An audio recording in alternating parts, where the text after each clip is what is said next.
Olá pessoal, você que se liga no nosso canal Sertão do Acaraú. Quero agradecer a todos vocês que são inscritos no nosso canal, que estão compartilhando o vídeo, que compartilham, que são inscritos no nosso canal. Obrigado pela força, agradecer os nossos apoiadores. E hoje estamos aqui mais uma entrevista. Viemos até a casa do meu amigo, que é primo nosso, bem dizer, né? Irmão Adelino, contar um pouco a história dele. E eu quero agradecer a Adeli por você ter abrido espaço aqui na sua casa e receber aqui a nossa equipe do canal Sertão do Acaraú. Seja bem-vindo ao nosso canal. Obrigado.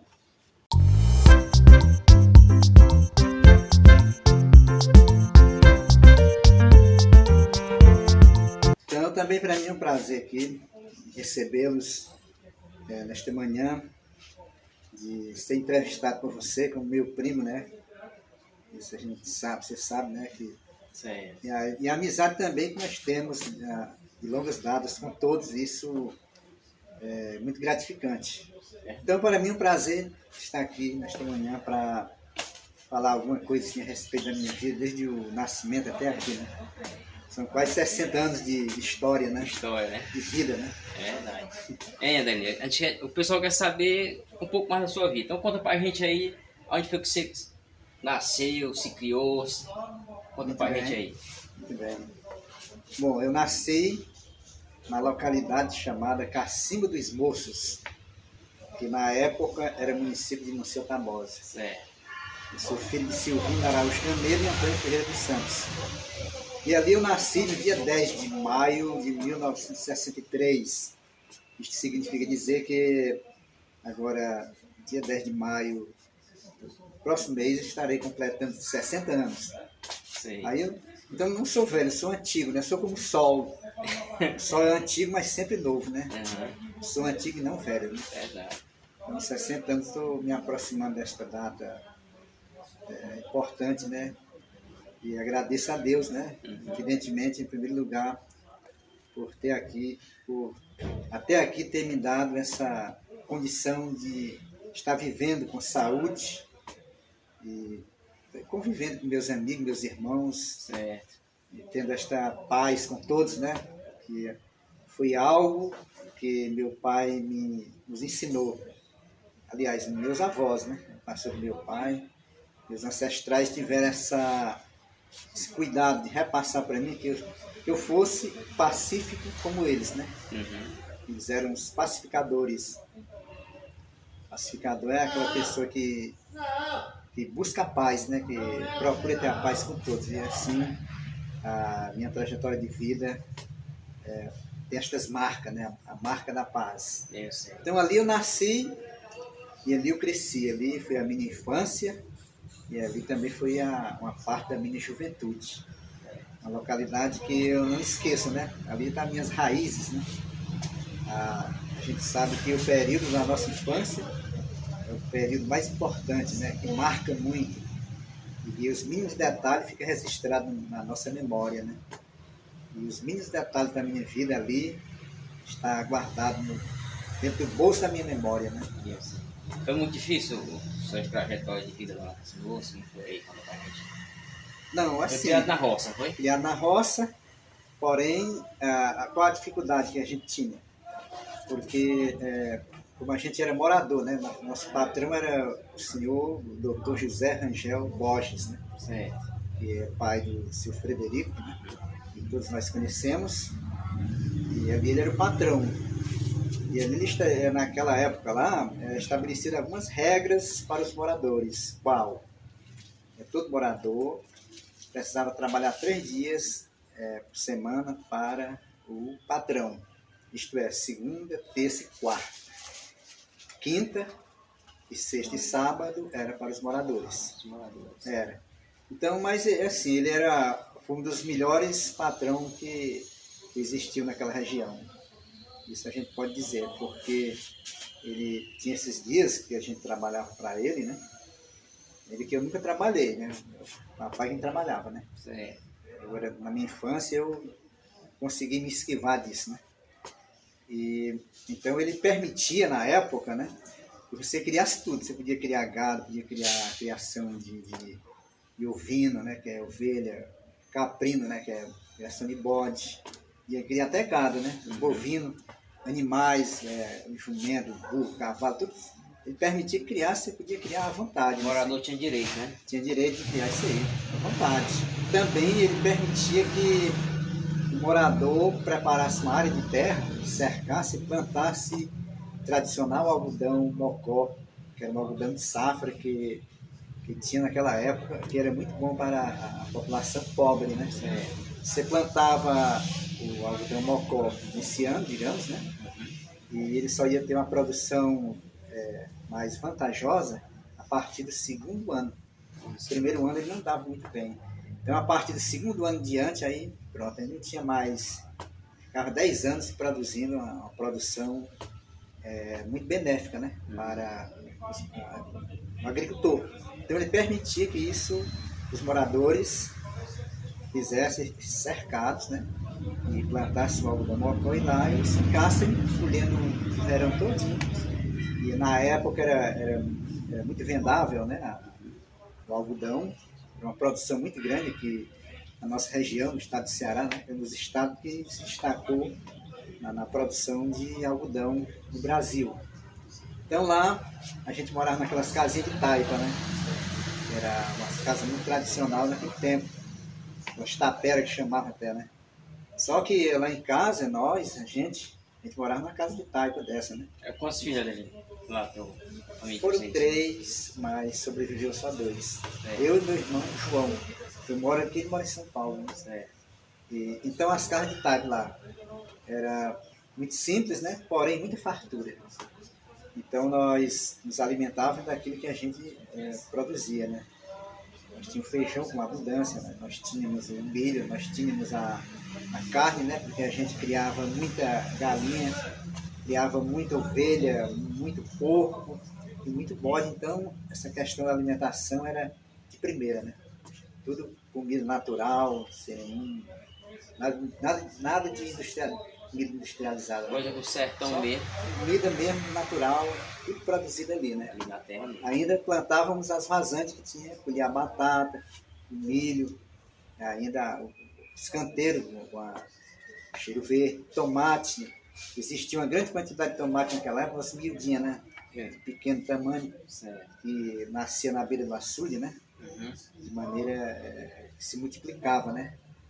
Então eu nasci assim, no meio de uma fartura, né? Era um período que tinha essa questão da moradia, que não era uma coisa muito chique, porém era muito natural. Eu até digo assim que a gente era bicho do mato, né? A gente estava em determinadas noites ali, quando eu cuidava, as cobras estavam subindo na casa, né? Aí meu pai olhava, aí dizia, não, é a cobra de tabuleiro, deixa aí.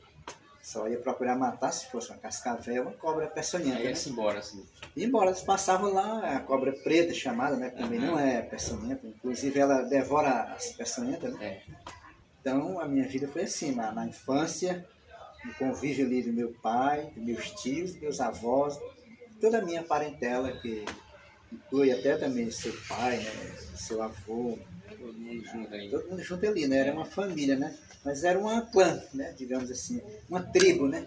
Que morava ali, viviam em comunidade. Comunidade. E ainda em unidade, né? Que era unido, né? De família. Muito família, né? Muito família. Nessa época aí a safra lá era o algodão, né? Para se apurar o dinheiro era o algodão. E também a venda das criações que você criava, né? A criação de bode, de ovelha, né? Que produzia muito rápido, né? Então você, para faturar o dinheiro, era isso aí. E a produção do milho e do feijão era só para a alimentação da gente e dos animais, né? Ninguém vendia feijão na época, nem milho. Tudo era para nosso consumo. Só vendia os animais. Só vendia os animais e o algodão. E também a mamona, que eu tinha esquecido de falar antes, né? Que o açude ia secando e a gente ia acompanhando assim, fazendo aquela plantação de mamona. Então tudo isso era uma produção que tinha uma procura muito grande de compradores, né? Na época. Inclusive uma época muito interessante que qualquer pessoa que botava a tradicional bodega da época, né? Bodeguinha lá do interior, o cara melhorava de vida assim de um ano para o outro, né? E surgiu várias bodegas ali naquela região, naquelas casinhas de taipa lá.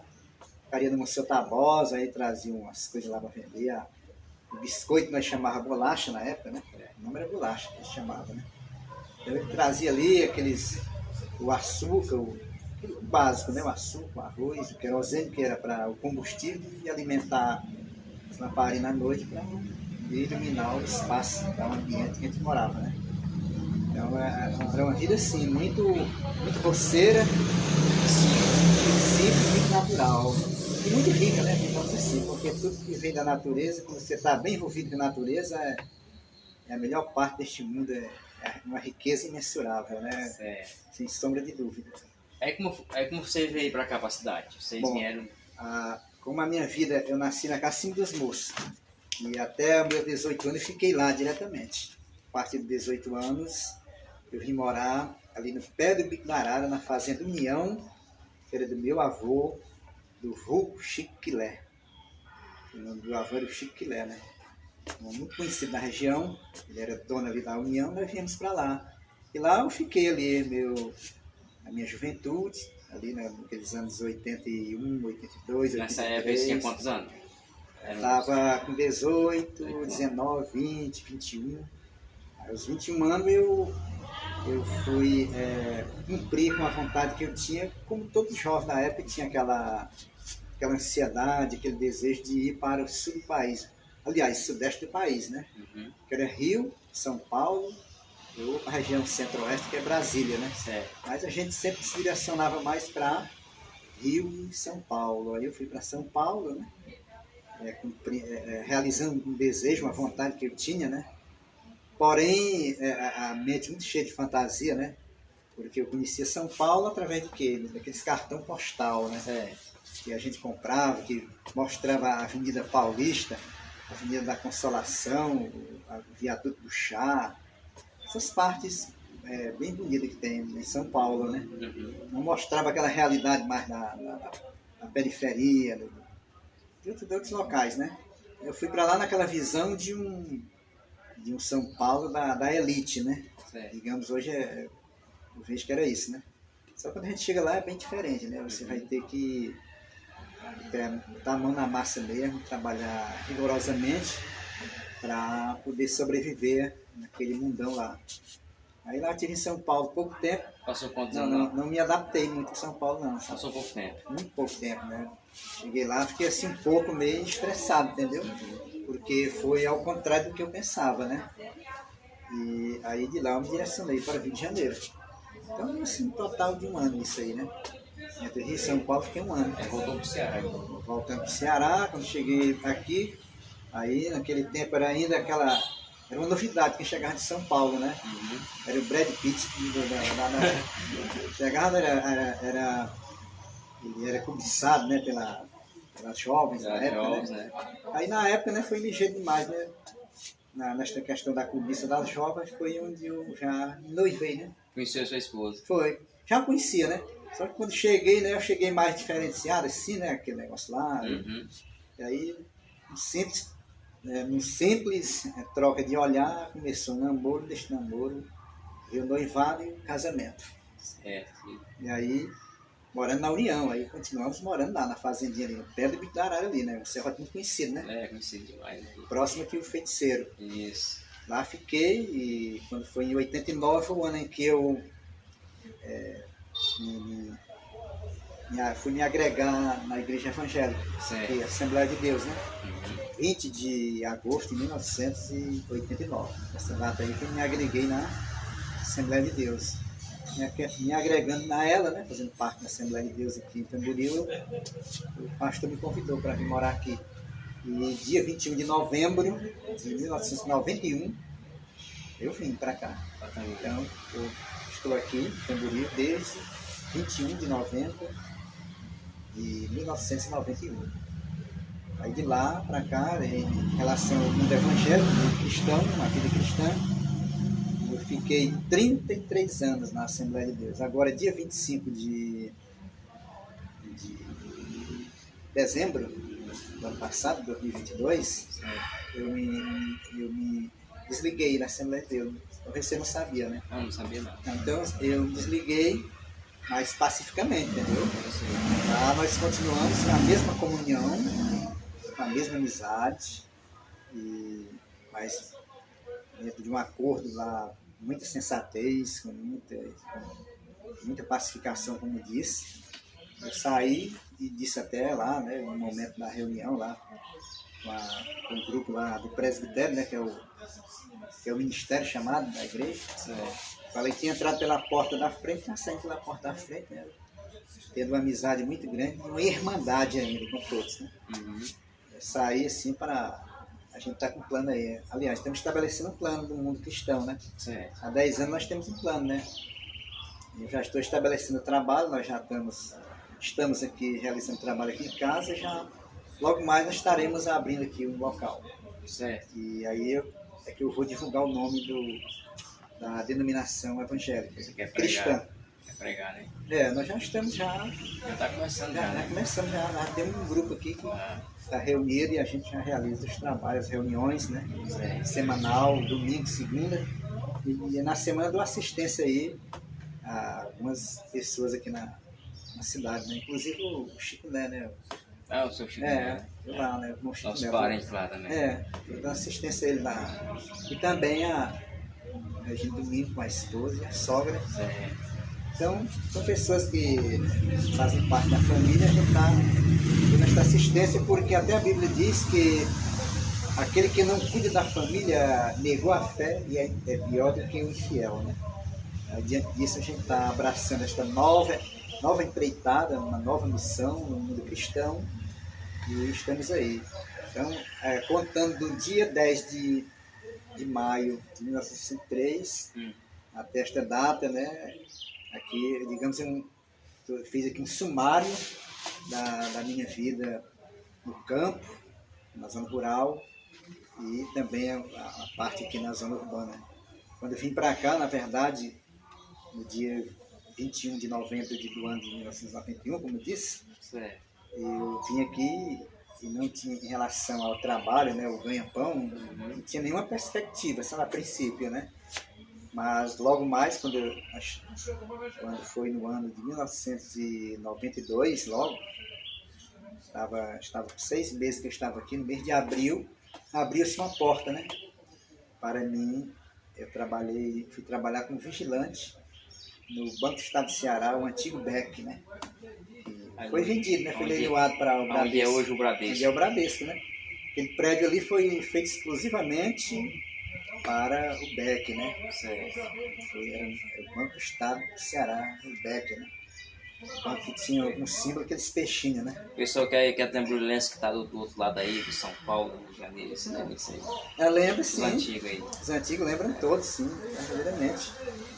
Então lá trabalhei 4 anos como vigilante, né? Aí saindo de lá, eu continuei aqui na cidade. Aí trabalhei temporariamente em algumas daquelas escolas que a gente chama de educação para jovens e adultos. Aquela alfabetização solidária. Trabalhei 2 anos seguidos no Senar, que é o Serviço Nacional de Aprendizagem Rural, né? E eu trabalhava lá no Açudinha. No Açudinha, trabalhar, né? Essas escolas de jovens e adultos. Mas quando foi no ano de 2001, eu já fiz o concurso para o município, né? Aí fiquei entre os classificados, né? E em seguida fui chamado aonde estou até hoje, com 21 anos de servidor público municipal, prestando trabalho no hospital regional aqui da cidade. E aí, todo este tempo, né? Eu agradeço a Deus, né, por ter me mantido assim, me dando saúde, me dando prudência, sabedoria, habilidade para lidar com as situações, né? E há dias, né, há determinados dias que as coisas são bem difíceis, né? A gente precisa pedir a direção, a proteção e a sabedoria divina para sobressair de certas circunstâncias adversas, né? Que a gente passa na vida durante a trajetória da mesma, né? E no ramo da fruta, como foi que você chegou aí? Bom, o ramo da fruta começou exatamente em fevereiro de 1998. E eu dizia na época e continuo dizendo, né? Que a fruta para mim foi uma ponte. Como eu dizia na época, era uma ponte para ligar a outra coisa, né? Só que se tornou uma ponte muito grande, né? Porque se você contar de 98 para cá, já dá, acho que quase 25 anos, né? 24 anos já, 25 anos, aliás, 25 anos. Que ponte tão extensa é essa, né? Eu sei. E nessa data eu comecei indo para a Serra Grande e para São Benedito, Guaraciaba, depois fui para o Ipu e depois fiquei recebendo a fruta aqui mesmo, mercadoria, né? Frutas e verduras aqui mesmo. Mas como eu dizia lá no princípio, lá em 98, que as frutas para mim era uma ponte. E alguém dizia assim, você é vendedor de fruta, é um empresário, não sei o que. Não, nada disso. Eu apenas vendo umas frutas, porque isso aqui é uma ligação de uma coisa para outra. Ela está intermediando a minha vida para outra área, né? Aí, mas já faz 25 anos. Tem sido uma ponte muito grande, né? Mas eu continuo dizendo que é uma ponte. Porque essa atividade aí, extra, eu sei plenamente que ela é uma ponte. Porque ela está ligando a outro negócio aí, né? A outro ofício. E acredito que está chegando já, né? E quando ele se concretizar, for consolidado, aí eu já também não vou mais lidar com as frutas, né? Porque eu até estou terminando de passar a ponte, digamos, né? Aí você trabalhou muito tempo ali no mercado, né? No mercado fiquei até o ano 2022. Aliás, 21. Foi a segunda onda do Covid, né? Primeiro do ano do Covid, foi 2020, eu ainda fiquei por lá, né?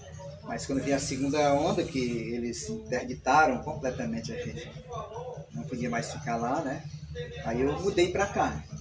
Fiquei vendendo nessa entrada aí, nessa garagem aí, é onde estou até hoje. Mas como eu disse antes, ela é uma ponte que começou lá em 98 e nós já estamos em 2023. Está ligando a outra coisa que está vindo pela aí. É isso aí, mas é uma ponte muito longa. Você imagine a trajetória dela, né? Já aconteceu, os ganhos e percas, né, que teve daí para cá, é interessante, mas faz parte, né, da vida da gente aqui na Terra, né? Temos que passar por esses fatos, né, por esses fatores para ter uma história para contar, né? Verdade. Bom, pessoal, tá gostando da entrevista? Deixa o joinha aí, compartilha. Eu queria que você falasse também, você falou ontem, cara, tinha passado a mensagem sobre a pedra aguda lá, o símbolo da pedra aguda, lá na Cassino do Moço. Aquela ali, inclusive ontem tive a felicidade de visualizar uma postagem que colocaram no Facebook, né? E logo eu comecei a mandar para os meus amigos e primos, mandei até para o Assis, para o meu irmão João, para o meu tio Irineu lá em Fortaleza, né? A foto da Pedra Aguda, ali em frente à Serra das Matas, pedaço da Serra das Matas, né? E eu mandei para você também. Mandou. Então, ali, aquela pedra ali, quando vi, ela marca o que é aquilo que eu disse antes. A parte mais interessante da nossa vida é a infância, né? Porque os fatos que acontecem na infância, a gente não esquece jamais, né? Os mínimos detalhes da infância, nós não esquecemos. É marcante e é impactante. E traz aquele impacto, né? Hoje, quando eu lembro de todo aquele cenário, aquelas imagens, aqueles acontecimentos que ocorriam no dia a dia, isso traz uma recordação muito grande e em dados momentos as lágrimas brotam dos nossos olhos, né? Relembrar todos aqueles momentos, aquela infância, né? E a minha infância envolveu quem? O Assis, o Valdemar, o Zé Antônio, de saudosa memória, né? Que teve um acidente, o Antônio José, irmão dele, o Chicão também de saudosa memória, né? Que morreu vítima do Covid, né? do Amâncio, meu primo, filho de Luiz Cícero, do Dino, do Raimundo Azevedo ali, nosso companheiro de fé, do Nelson, irmão dele, né? Raimundo Gerardo, do Luiz Gerardo, né? Do Cícero, Gerardo, lá, nesse time de saudosa memória, né? E do meu primo Zé Wilson, da União. Então toda essa gente aí, que fez parte da nossa geração, que nasceu nos anos 60, e que a gente tinha um convívio muito grande ali na parte esportiva, né? Com a parte também que a gente teve muito, sabe? Essa parte aí que eu esqueci até de falar, né? Nessa parte esportiva aí, né, do futebol, Vocês tinham também um joguinho lá no futebol? Demais, nós era piolho de bola, né? Digamos assim, né? Como a gente nasceu ali, a gente não tinha muito aquela questão do acesso à cidade para comprar uma bola de capa mesmo, uma bola oficial, a gente fabricava a bola lá mesmo. Como era a bola era assim, vocês? Nós fabricávamos assim, eu, Assis lá, nós era campeão disso, né? O João, meu irmão. Nós éramos os mestres disso aí. A gente pegava o saco da bolacha lá, entendeu? O plástico, né? Do biscoito, né? Um montante bem grande, né? Então a gente botava dentro de outro saco de plástico e enrolava assim, deixava bem redondo, depois botava uma meia, entendeu? Uma meia de sapato. Aí a meia dava para dar muitas voltas, né? Você dava aquela monte de volta assim, né? E depois eu mandava a mamãe costurar.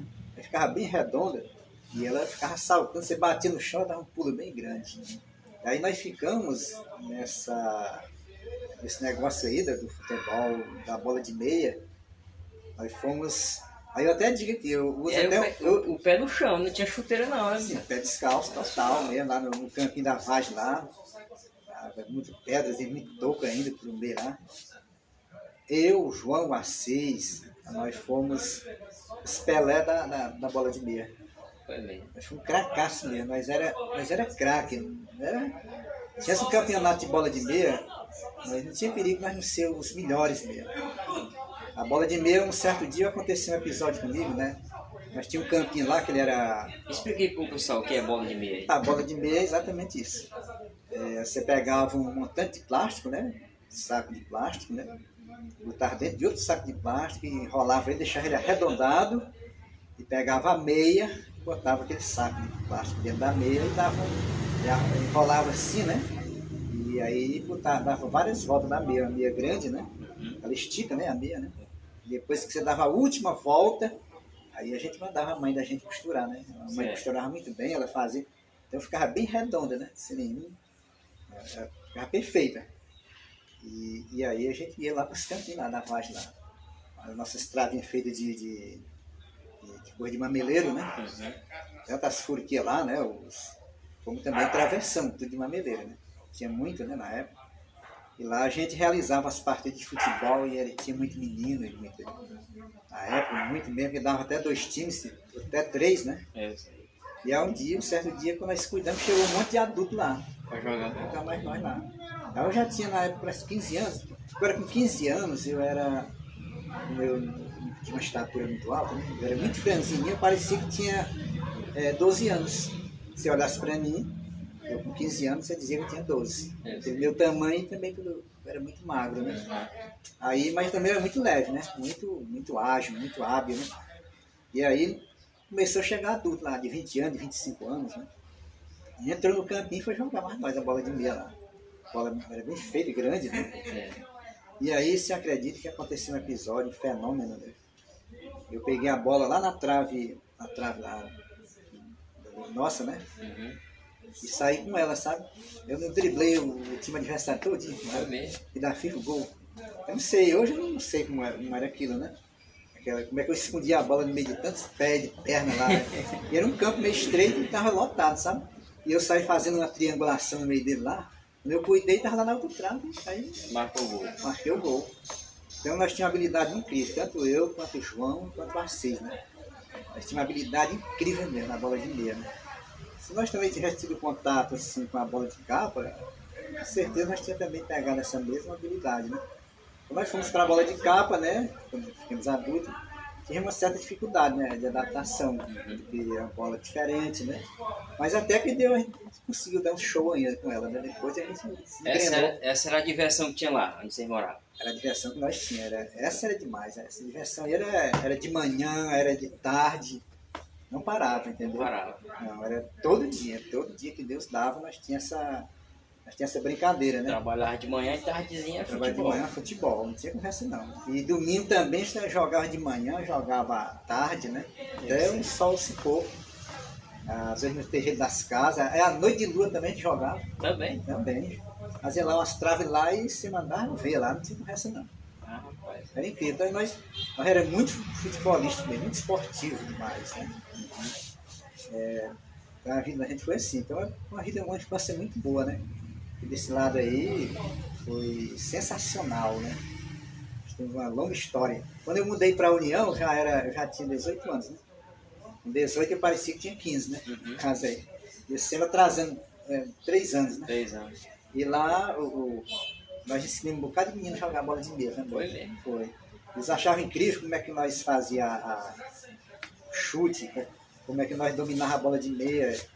O cara chutava a bola para nós e nós subíamos ela aqui no pé. E ela vinha rodando aqui para a coxa, né?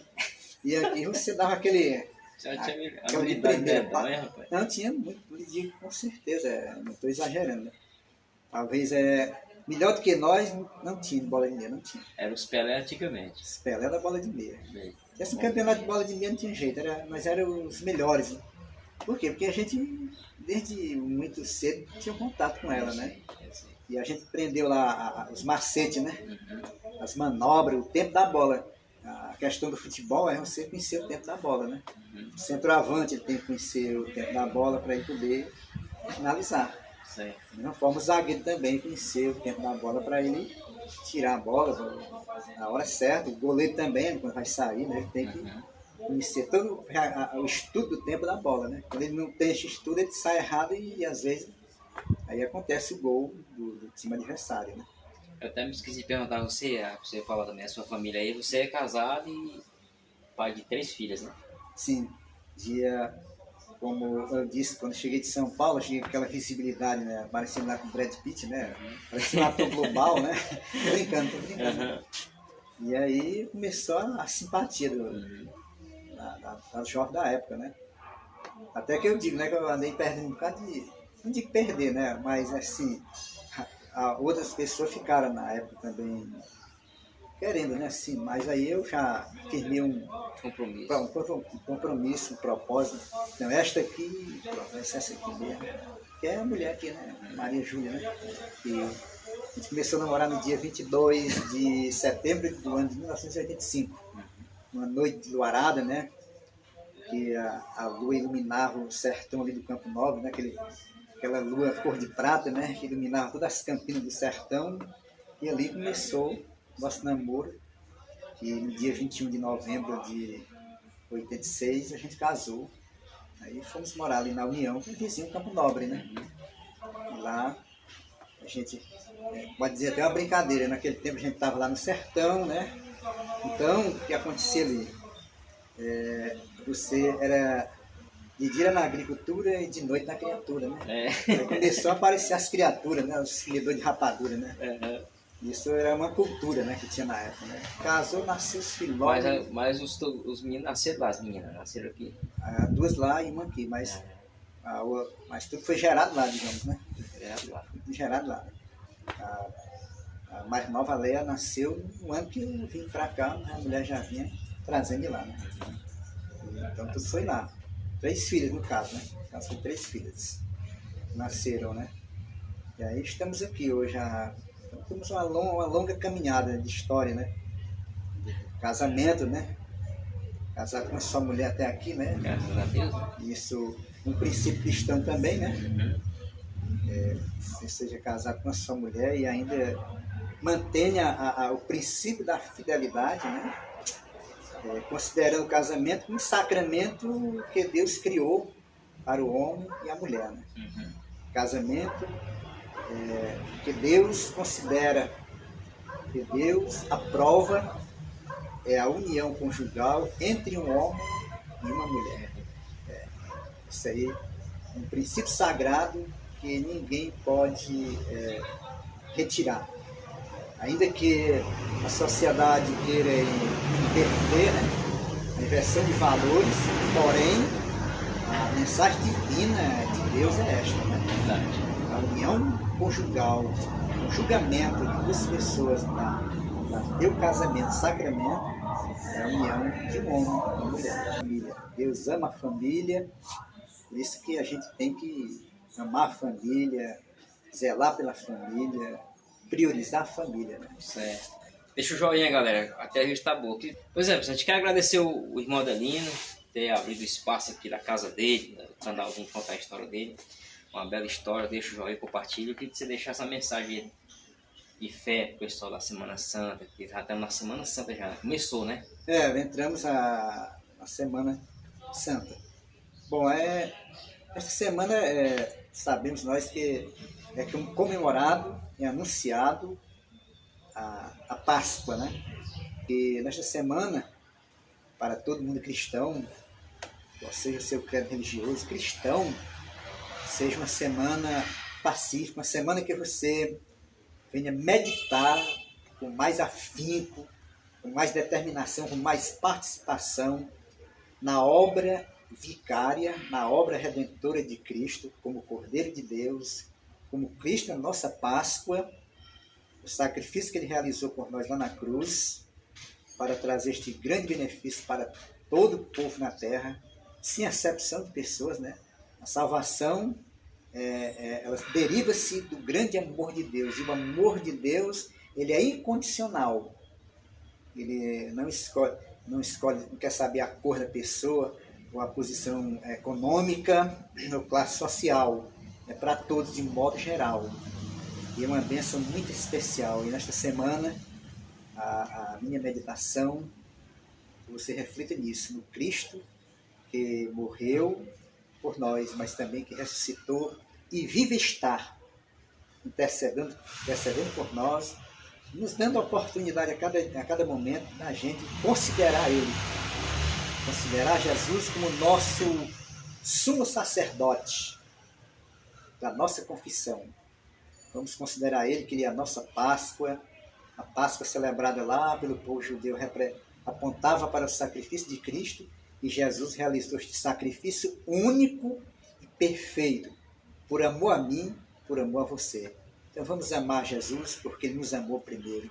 Cristo é a nossa Páscoa, que foi sacrificado por nós, e trouxe uma tão grande salvação para nós, e que você seja agraciado com esta tão grande salvação que Jesus realizou por mim e por você lá na cruz. Amém. Aí, pessoal. É isso aí, pessoal. Boa Semana Santa para todos. Deus abençoe. Obrigado, irmão. Valeu, muito obrigado também, né? Valeu. Obrigado mesmo.